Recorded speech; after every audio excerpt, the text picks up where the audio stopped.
नमस्कार मंडळी, विदर्भ स्पेशल पाककला आणि संस्कृती या चॅनलमध्ये आपलं सर्वांचं मनापासून खूप खूप स्वागत आहे. पिठापूरच्या व्हिडिओमध्ये आपण दत्तात्रयांचा पहिला अवतार कुठे व कसा झाला याबद्दलची सर्व माहिती आपण जाणून घेतलेली आहे. तर आता आपला पुढचा प्रवास आहे कुरवपूर. कुरवपूरला येण्यासाठी आम्ही पिठापूरवरनं सामलकोट इथे आलो आणि तेथे आल्यानंतर आम्ही ट्रेन पकडली आणि पुढे जाण्यासाठी आपण रायचूर या ठिकाणावर उतरू शकता किंवा कृष्णा हे रेल्वेचं ठिकाण आहे, तिथेही उतरून तुम्ही कुरवपूरला जाऊ शकता. काही येणारे लोक रायचूरला उतरून कुरवपूरला जातात, परंतु आम्ही थोडीशी माहिती गोळा करून ठरवलं की कृष्णा या रेल्वे स्टेशनवरती उतरायचं आणि तेथून प्रायव्हेट गाडीनं कुरवपूरला जायचं. रायचूर ते कुरवपूर हे अंतर थोडंफार जास्त आहे आणि कृष्णा ते कुरवपूर हे अंतर कमी आहे. त्यामुळे आम्ही कृष्णा येथे उतरलो आणि प्रायव्हेट गाडीने कुरवपूरला आलो. सकाळची वेळ आहे.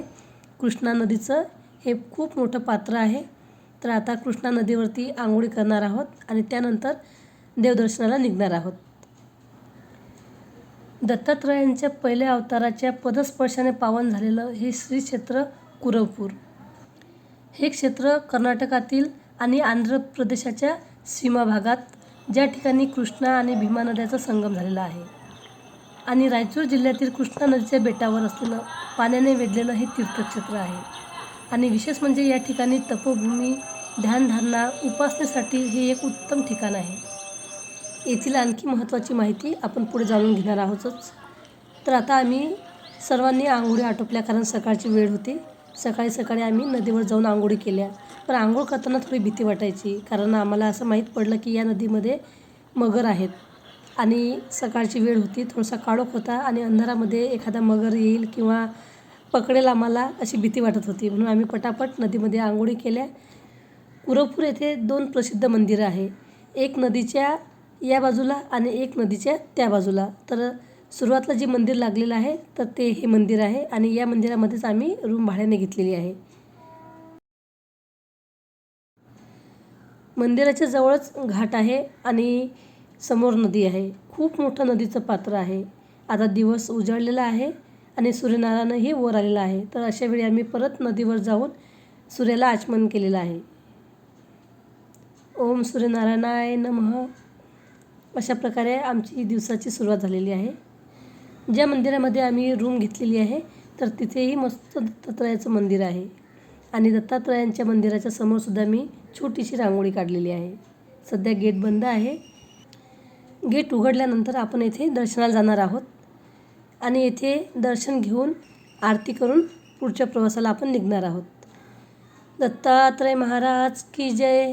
जय देव जय देव जय आनंदरूपा हो सद्गुरु स्वरूपा, सकळा जीवा तार सकळा जीवा तार साक्षी स्वरूपा. जय देव जय देव.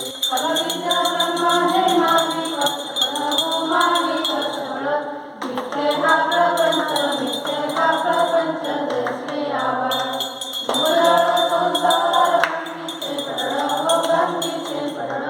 आत्माराम शरण आत्माराम शरण हरिमंत्र.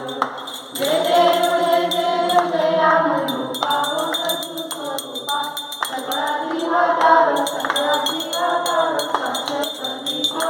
जय देव जय देव.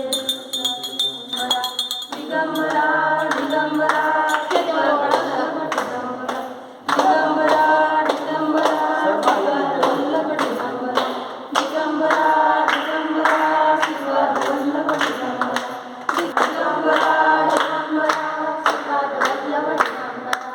वहाँ पर जनसंचार नहीं था, जंगल था. रात में उधर साधना करते, दिन में ईद आके प्रवचन देना, वर देना, दरबार यहाँ पर होता था. स्वामी ये अनुग्रह स्थल है. क्या सोचते ये अनुग्रह स्थल है. तो इनको जो है विठलानंद सरस्वती महाराज, विठल बाबा ने शिल्पा सिल्वर भैरव मंदिर क्षेत्र पालक है. पहले वहाँ दर्शन करना, उसके बाद में त्रिशूल मंदिर. त्रिशूल मंदिर मूल मंदिर होता. इच्छाएं क्या, तकलीफें क्या है वहाँ बता के पीछे औदुंबर रहता, औदुंबर समेत प्रदक्षिण करने का क्या. और त्रिशूल मंदिर इतना पावरफुल है कोई आदमी आके खाली फ़ोटो मार लेके गया, तो उसको कोई तकलीफ आए तो वो त्रिशूल मंदिर का फ़ोटो डेवलप करके कुर्सी पर रख के अलंकार करके उसका पूजा करके उसकी तकलीफ बोले कि उसको प्रदक्षिणा कर लिया तो भी उसकी तकलीफ जो है दूर हो गया। वो आगे यहाँ बताए तक हमको पता नहीं, इसलिए हम बोलते हैं हम भी थोड़े फ़ोटो रखें, फ़ोटो ले जाओ, कहीं भी रहो, आपका भला हो जाओ, ऐसे भक्तों का ये सोचते हैं। इसके बाद अनघा माता मंदिर है, उसके बाद में उसके ऊपर दत्तात्रेय मंदिर है, और दत्तात्रेय मंदिर में जो मूल विराट है वो शालिग्राम का है। तो विचित्र बात ये हो गई कि शालिग्राम का पत्थर बोल के ढूंढे नहीं, कोशिश करे नहीं, खाली काले पत्थर पे जो है ऑर्डर दिए, तो वो शिल्पकार के दादा परदादा से शिल्पकार वो इतना चौड़ा और इतना बड़ा मूर्ति का ऑर्डर नहीं आया, ये सोचिए वो पुराना पत्थर निकाला, उछिल दिया, उसको बताया नहीं दादा परदादा, वो कब आया पता नहीं, 100-200 साल पहले आया वो पत्थर पता नहीं, उसको नहीं मालूम शालिग्राम, वो छील दिया, कंप्लीट छील दिया क्या, लास्ट फिनिशिंग करते जब उसको समझ में आया अरे ये शालिग्राम है, क्या करना समझ में नहीं आया। मुहूर्त के टाइम पे जाके लेने को गए तो वो देने से इनकार कर दिया, क्यों ऐसे बोलते वो तुम दिए हज़ारों का ऑर्डर, ये है लाखों का, मैं नहीं देता हूँ, नहीं दे तो मुहूर्त जाता भाई वो तो फिर उसको ज़्यादा पैसे देकर लेकर आए।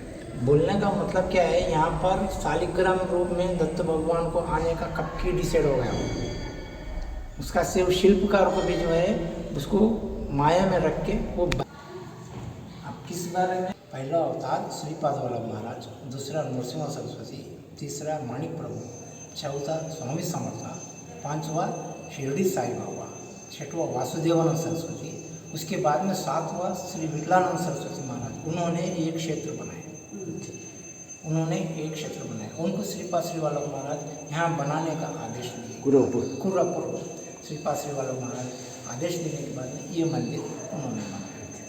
हाँ, ये उन्होंने यहाँ पर 1999 में स्टार्ट करे क्या, अभी 2014 में वो समाधि हो गई यहाँ पर। अच्छा, उनका समाधि जो है बाहर समाधी है वहाँ पर। हाँ, मी आपल्याला सांगितलंच का एक नदीच्या उजव्या साईडला मंदिर आहे आणि एक डाव्या बाजूला, म्हणजे एक मंदिर आहे कर्नाटक आणि एक मंदिर आहे तेलंगणा, असे हे मंदिरं खूप प्रसिद्ध आहे आणि बघण्यासारखे आहे। येथील परिसर खूप रम्य आहे आणि येथे असलेल्या पादुका, मंदिर, आजूबाजूची वनश्री आणि मंदिरावरती असलेलं नक्षीकाम, येथील सुबक मूर्त्या, हे बघून मन प्रसन्न होते। तर आम्ही ज्या ठिकाणी निवास केलेला आहे त्या ठिकाणीच हे मंदिर आहे आणि बघा किती छान कलाकृती आहे। दत्तात्रयांचा जो अवतार आहे त्याचं पूर्ण महात्म्य या भिंतीवरती रेखाटलेलं आहे।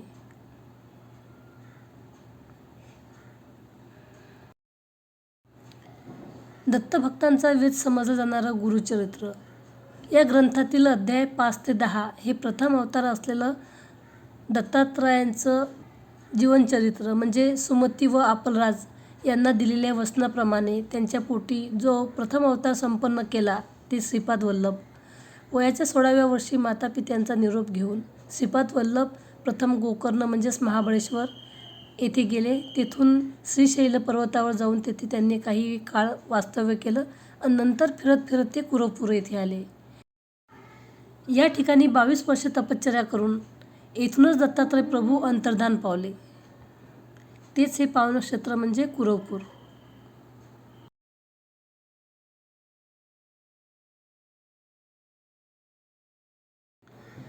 आपण या व्हिडिओमध्ये फक्त कुरवपूरचं जे प्रसिद्ध मंदिर आहे तेथे जाऊनच दर्शन घेणार नाहीत, तर आजूबाजूच्या परिसरामध्ये काय काय ठिकाणं आहेत, पावन ठिकाणं आहेत, मंदिर आहे, त्याचंही आपण दर्शन घेणार आहोत आणि बघणार आहोत। तर पुढचा व्हिडिओ मिस न करता तुम्ही कंटिन्यू राहा, म्हणजे तुम्हाला इतर स्थळाची माहिती होईल आणि त्याचं दर्शनसुद्धा घेतलं जाईल।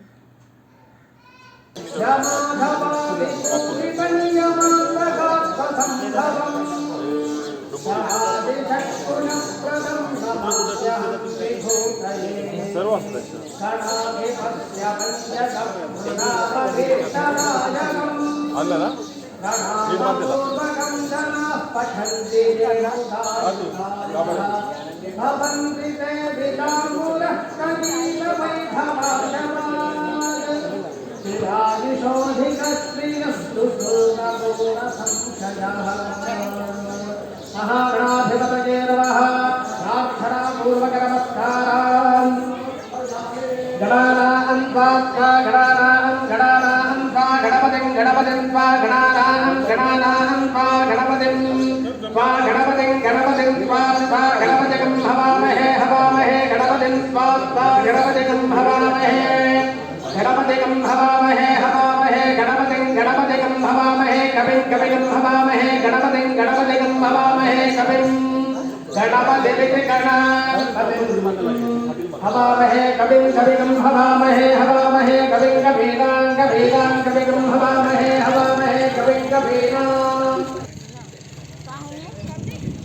आता परत आपण नदीच्या काठावरती जाणार आहोत. ही आहे कृष्णामाई.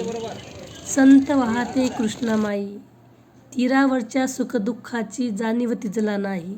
संत वाहते कृष्णामाई. अशाप्रमाणे हे गीत आपण ऐकलं असेल. त्याचप्रमाणे ही नदी संत वाहणारी आहे, परंतु या नदीमध्ये खूप मोठे मोठे दगडधोंडे आहेत. ते आपलं लक्ष वेधून घेतात. आणि आता आपण नावेजवळ आलेलो आहे. नावेत बसून आपल्याला हा नदीचा प्रवास पार करायचा आहे.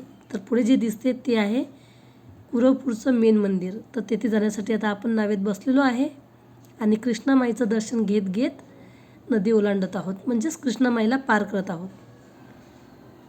कुरवपूर हे स्थान कित्येक वर्ष अज्ञातच होते, पण श्री गुरुच्या शोधात आलेल्या श्री वासुदेवानंद सरस्वती टेंबेस्वामी महाराज यांनी या स्थानाचा शोध लावला.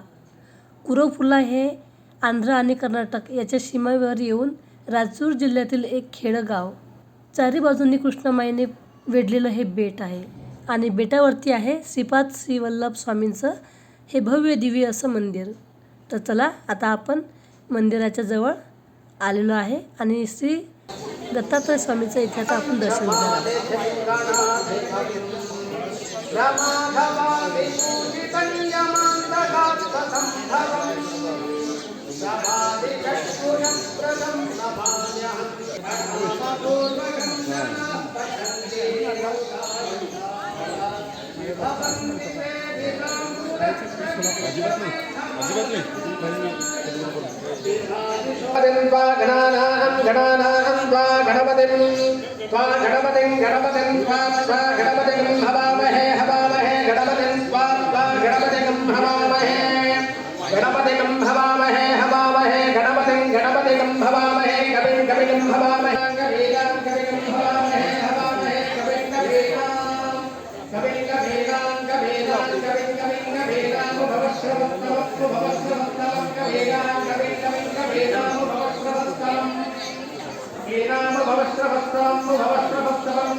श्रीचे मंदिर आणि मंदिरासभोवतालचा जो परिसर आहे तो खूप ऐसपैस आहे. मंदिराच्या भव्य दरवाजाच्या दोन्ही बाजूस 2 दगडी कट्टे आहेत.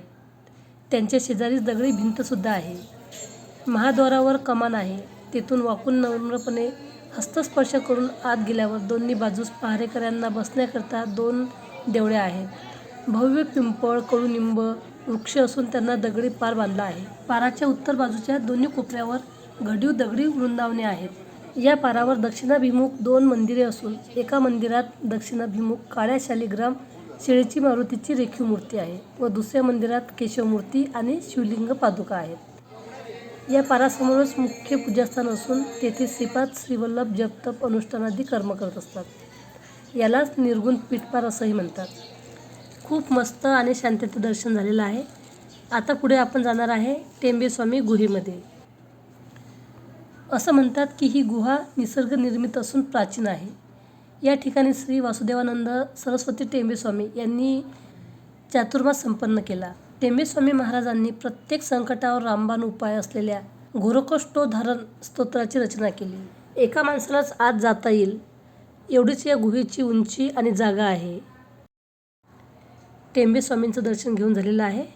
तर आता आपण कुरवपूर या आजूबाजूच्या परिसरामध्ये काय काय बघण्यासारखी स्थळे आहेत, ठिकाणे आहेत, तेथे जाऊन सविस्तर त्याची माहिती आणि त्याचं दर्शन तुम्हाला आता मी पुढे घडवणार आहे. जर तुम्ही कुरवपूरला येण्याचा विचार करत आहात तर रेल्वेचा प्रवास हा उत्तम पर्याय आहे आणि येथे राहण्याची, खाण्याची सोयसुद्धा उत्तम आहे.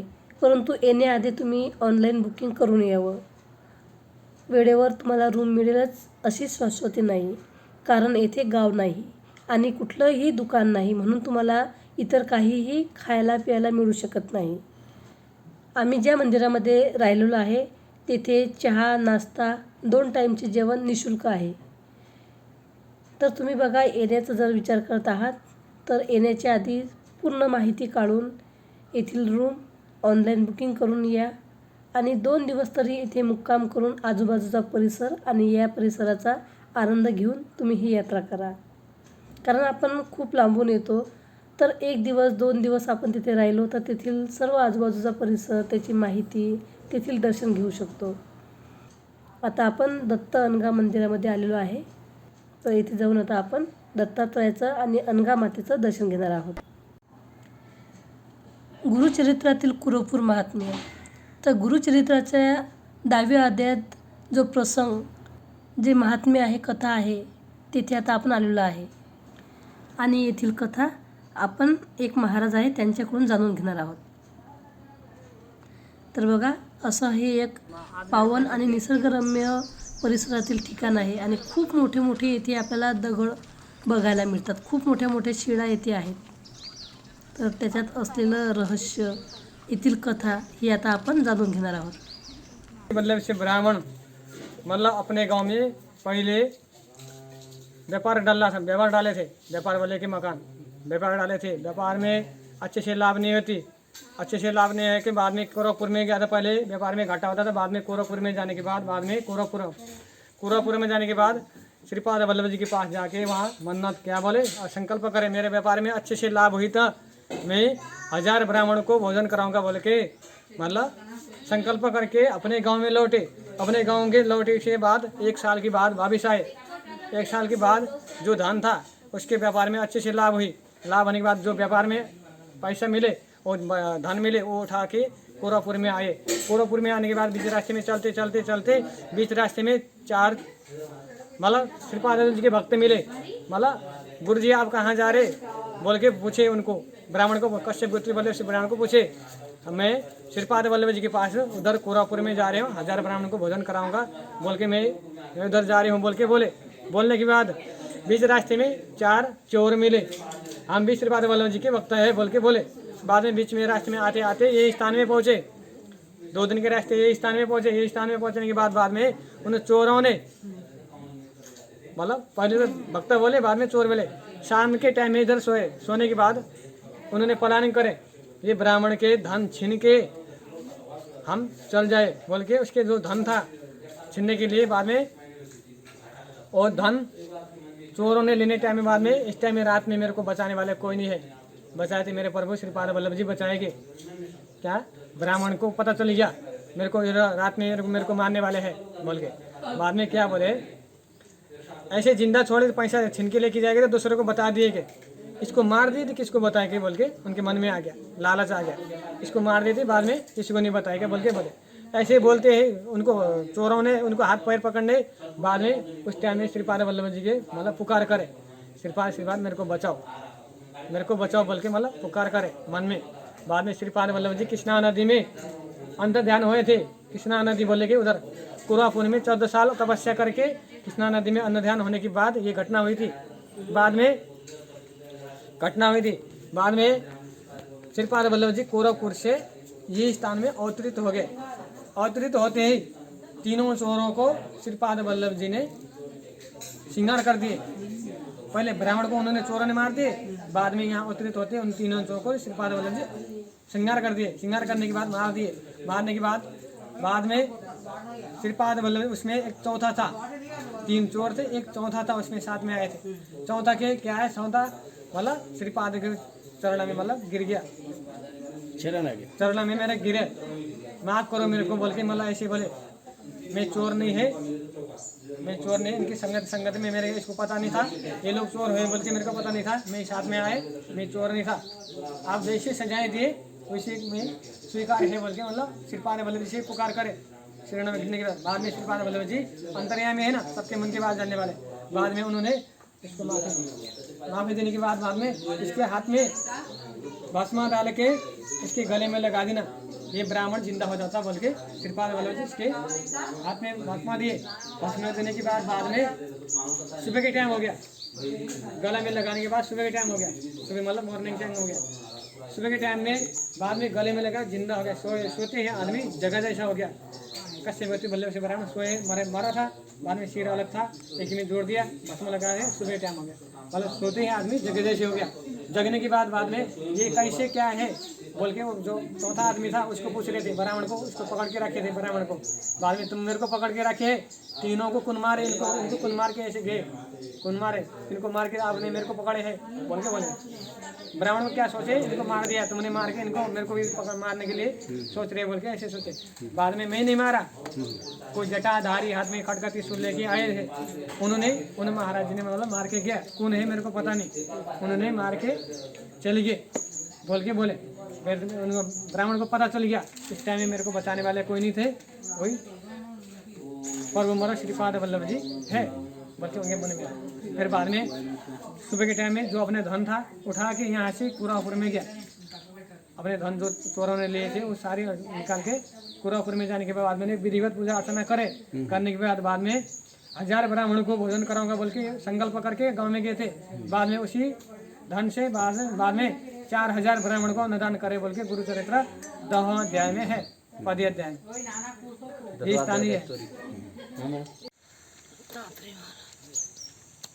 लो ये स्थान में घटना चोरों को श्रृंगार कराया स्थान ये स्थान में चोरों को मार दिए थे, बाद में ब्राह्मण को मार दिए थे, बाद में चोरों को श्रीपाद वल्लभ जी इधर मार दिए थे, ये स्थान है।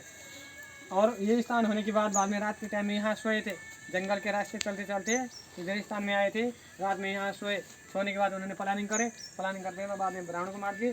ब्राह्मण को मारने जैसे करने वैसे भरने, जैसे करे तो उसे भरना। बाद में श्रीपाद वल्लभ जी उनको श्रृंगार कर दिए, बाद में ये स्थान में कर रहे थे। उसके बाद जो घटना के हिसाब से बोले हैं त्रिशूल से उनको मारे बोले हैं, ये देखो हाथ का खून का निशान देखो, ये सामान्य में दिखाते आपको, देखना ये सामान्य लाल सा निशान देखो, ये लाल सा निशान देखो, हस्त मुद्रा। उसके बाद त्रिशूल से मारे थे, ये त्रिशूल आकार देखो, ये सामान्य त्रिशूल देखो, ऐसे काले ऐसे धब्बे गिरे देखो, ऊपर घूमे है, इधर से घूम के ऊपर गया देखो, ये त्रिशूल आकारम है, त्रिशूल आकारम, ऊपर हाथ का खून के छाप निशान ये दिखाई देता घटने के हिसाब से। और गणपति बप्पा देखो, ये गणपति बप्पा के ये मोदक है, लड्डू के आकार के, ये लड्डू के आकार के ये सूंड है, यहाँ से डायरेक्ट देखो, यहाँ से ऊपर देखो, इसमें गणपति बप्पा बढ़ती पूरा दिखाई देता। देखो इधर आँखें, इधर साइड में आँखें, बीच में सफेद भस्मा, ऊपर काला किरीट लगा है काला वाला, ये देखो ऐसे गणपति बप्पा पूरा फेस दिखाई देता है गणपति देखो। उसके अलावा इसमें ओमकार में देखो, ये स्थान में ओम, ये स्थान में ओमकार, हिंदी में ओम, ऐसे घूम के आया, ऐसे देखो ये ओम बन गया ओमकारम। उसके बाद हनुमान जी लक्ष्मण मूर्छित पड़ने के बाद में राम ने हनुमान जी को भेजे थे लंका से, मतलब संजीवनी पहाड़ उठा के लेके, संजीवनी लेना बोलते हैं। बाद में हनुमान जी को पता नहीं चला कौन क्या है बाद में पता नहीं चल गया, बाद में पहाड़ को उठा के लेके आए थे। ये देखो हनुमान जी के पूरा फेस देखो, इसमें देखिए ये हनुमान जी के फेस है, देखो इधर आँख है, नाक है, ये इधर मत्था है, ये किरीट लगा है, देखो ऐसे किरीट लगा है, ये देखो। उसके बाद द्रोणगिरी पर्वत देखो, वो पहाड़ देखो ऐसे सफ़ेद वाला, ये देखो ऐसे घूम के आया, ये देखो ये सफ़ेद है, ऐसे पहाड़ के जैसे है, ये पहाड़ के जैसे है। और उसके अलावा उनके पूंछ देखो, यहाँ से जॉइंट हो गए, ये देखो ऐसे घूम के ऊपर गया, देखो ये पूंछ है, ये देखो यहाँ से ऐसे आया, यहाँ से गया के इधर मिल गया, यहाँ से नीचे खून का निशान है, मतलब ऐसे मुद्रा है, ऐसे मुद्रा खून के ब्लड है अभी तक उसमें ब्लड है। अब त्रिशूलाकार में गणपति बापा है और हनुमान जी है। लंका को उठा के, लंका से संजीवनी पट्टी उठा के लेके आना बोल के राम ने लक्ष्मण मरते मस्जिद पड़ गए थे ना, उस टाइम में भेजे थे लंका से लेके आना बोल के पर्वत से, बाद में पर्वत उठा के लेके आए थे। और उधर दिखाई देता ये गजेंद्र मोक्ष स्टोरी है। गजेंद्र मोक्ष स्टोरी बोलेगे मतलब हाथी तालाब में, हाथी और क्रोकोडाइल मतलब तालाब में जाने के बाद में पानी पीने के लिए गया था, वहाँ से उसके अंदर मतलब मगरमच्छ था, मगरमच्छ ने उसके पैर पकड़े, एलिफेंट के पैर पकड़े, हाथी के पैर पकड़े, बाद में पैर पकड़ने के बाद में झगड़ा हुआ दोनों को, 1000 साल तक युद्ध हो गया उनके। 1000 साल युद्ध होने के बाद में एलिफेंट थक गया, हाथी थक गया, थकने के बाद भगवान नारायण को पुकारे। पूर्व जन्म में भगवान नारायण मतलब नारायण के सेवादार था, सेवा करता था हाथी। बाद में इस टाइम में मेरे को बचाने वाले कोई नहीं है, वही नारायण बचाएंगे बोलते। बाद में नारायण को पुकार करते, नारायण ने अपने गरुड़ पक्षी में बैठ के आके विष्णु चक्र लेके आते, बाद में श्रृंगार कर दिया उनको चक्र से। उसी चक्र के हिसाब से बाद में हाथी की मुक्ति मिल गई थी, वो देखा गया।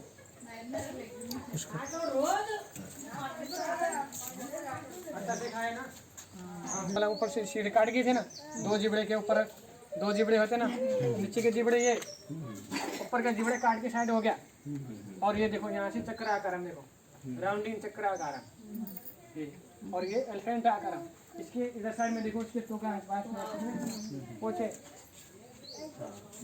टोका उधर साइड में, ये आगे के आगे पीछे के बाद इसके।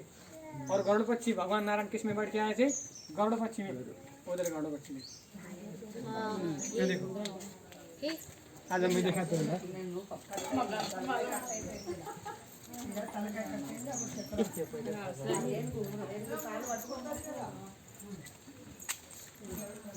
ये देखो गरुड़ प्रकार। इसके घटना, इसके स्टोरी अलग है, उसकी स्टोरी अलग है।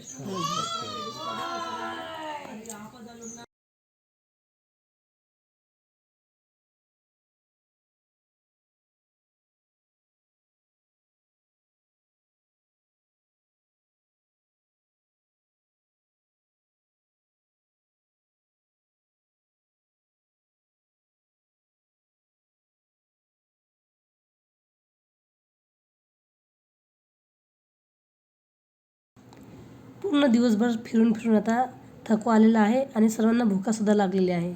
तर ज्या मंदिरामध्ये आम्ही रूम घेतलेली आहे तेथेच येऊन आता आम्ही भोजन करीत आहोत। जेवणामध्ये दोन्ही टाईम तुम्हाला भात मिळतो, त्याचबरोबर सांबार, तोंडी लावायला भाजी आणि काहीतरी स्वीट, असं हे भोजनाचं स्वरूप असते। आणि कधी पोहे, तर कधी उपमा, कधी शिरा किंवा कधी तांदूळाच्या कण्याची उसळ, अशा प्रकारचं फराळ असते, म्हणजे सकाळचा नाश्ता असतो। तर आता आपण रात्रीचा टाईम आहे, इथे एक मंदिर आहे, तर तेथे दत्तात्रयांचंच मंदिर आहे, तर तेथे आपण आलेलो आहे। असं म्हणतात इथे अखंड ध्वनी नेहमी पेटत असते, तर या ठिकाणी आता आपण दर्शनाला आलेलो आहे। दोन्ही ठिकाणाची यात्रा केली तर असं बघण्यात आलं का हे ठिकाणं खूप पावन आहे, प्रसिद्ध आहे आणि दत्तमय झालेले आहे। दत्तात्रयाचा येथे नेहमी संचार आहे, प्रत्येकाच्या नावामध्ये दत्तात्रयाचा नामघोष आहे, मंत्रोच्चार आहे आणि येथील लोक खूप कष्टाळू आहे, मेहनती आहे आणि सुस्वभावी आहे। तर इथे येऊन मनाला खूप बरं वाटलेलं आहे। आपल्या महाराष्ट्रातच नव्हे तर इतर राज्यातही खूप छान छान मंदिरं आहे आणि लोक भक्तमय आहेत। त्यानंतर आपण जाणार आहोत पंचमुखी हनुमान मंदिर येथे। हे मंदिरसुद्धा खूप मोठ्या मोठ्या दगडामध्ये म्हणजे शिळामध्ये बनलेलं आहे।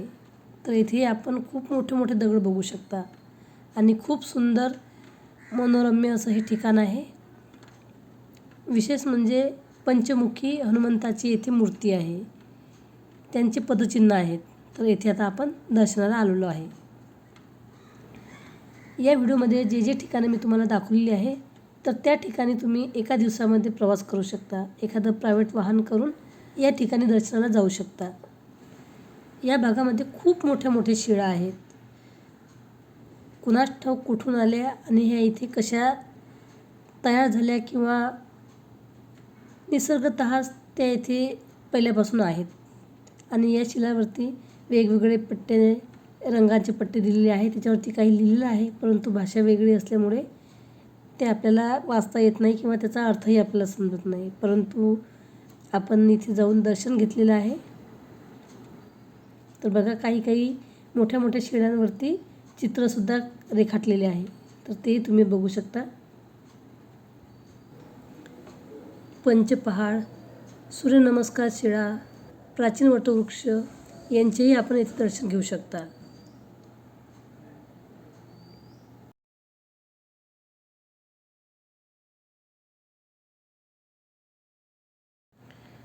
अशाच प्रकारची संपूर्ण माहिती आणि व्हिडिओ गाणगापूर, तुळजापूर, अक्कलकोट, कोल्हापूर, मंत्रालय, श्री क्षेत्र औदुंबर तसेच नरसोबाची वाडी हेही व्हिडिओ मी लवकरच अपलोड करणार आहे. तर तेही तुम्ही तुमच्या आवडीनुसार आणि सवडीनुसार बघू शकता.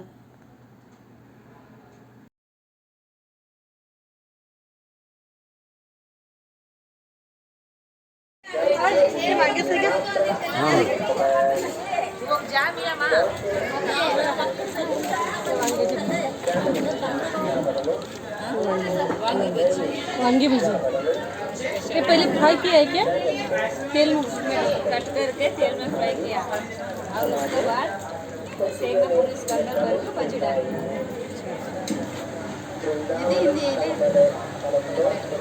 कहाँ से आप? इधर ही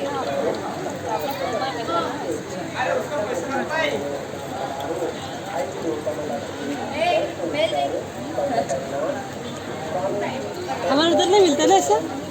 हाँ, इसलिए फ्राई किया है. हाँ देव ना, असं काय करतो.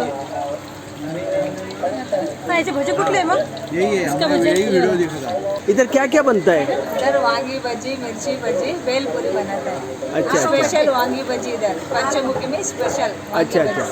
और चाय भी बनाते हैं ना? हाँ, चाय, कॉफी, गोली सोडा. अच्छा अच्छा. हाँ.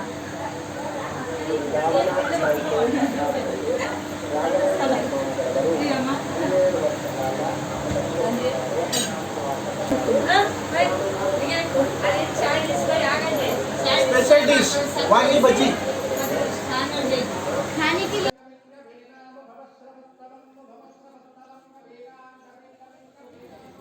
प्राचीन वटवृक्ष, तर येथेही दत्तात्रयांचं मंदिर आहे आणि खूप प्राचीन असं हे वटवृक्षाचं झाड आहे. तर संपूर्ण श्री क्षेत्र कुरवपूरचा व्हिडिओ जर तुम्हाला आवडला तर व्हिडिओला लाईक करा, कमेंट करा. जय श्री गुरुदेव दत्त. व्हिडिओ बघितल्याबद्दल धन्यवाद मंडळी.